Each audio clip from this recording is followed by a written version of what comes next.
J'aime profondément la démocratie. Pourquoi? Parce qu'elle apporte de la nourriture à l'esprit. On a des personnes qui sont en contradiction, qui ont des pensées contradictoires sur le même événement. On a des scientifiques qui disent une chose, d'autres qui le voient autrement. Et c'est cette ébullition, on pourrait dire, de l'esprit qui permet d'avancer et d'arriver à un chemin fort intéressant. Or, aujourd'hui, j'ai eu la grande surprise d'être traitée comme complotiste. Alors moi, complotiste, je n'ai pas l'idée du complot.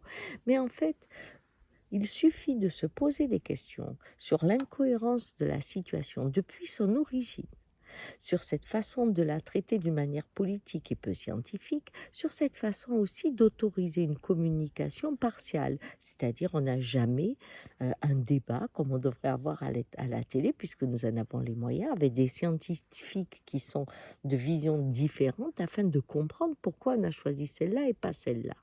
Vous voyez, cette façon de nous traiter comme s'il n'y avait qu'une solution, eh bien, nous ramène à un schéma de dictature. Et évidemment, sous Hoover, quand on était dans la haine des communistes, il suffisait d'avoir une pensée humanitaire pour être communiste. Mais on va retrouver ça depuis la nuit des temps. On met des qualificatifs quand le monde se divise en deux.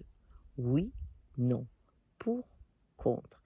Et j'ai compris que le monde était en train de se diviser en deux et que ce qui m'avait fait rire avec ce mot de complotiste commençait à m'inquiéter. Quand, dans le camp des complotistes, d'après ce que je comprends, je suis presque un traître du complotisme. Pourquoi?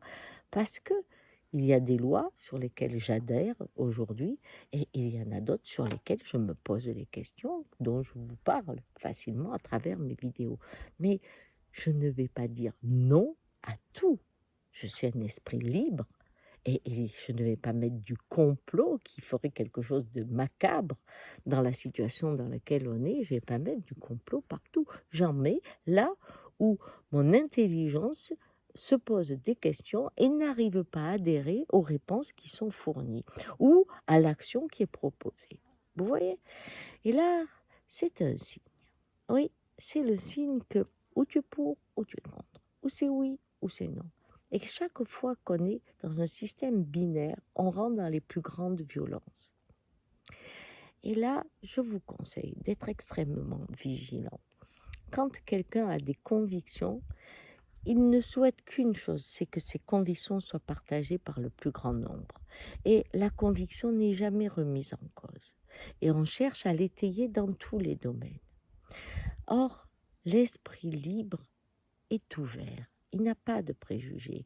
Il dit, ça c'est cohérent, je peux y adhérer. Mais si tu me montres que là, ça ne l'est pas, alors je transforme ma pensée.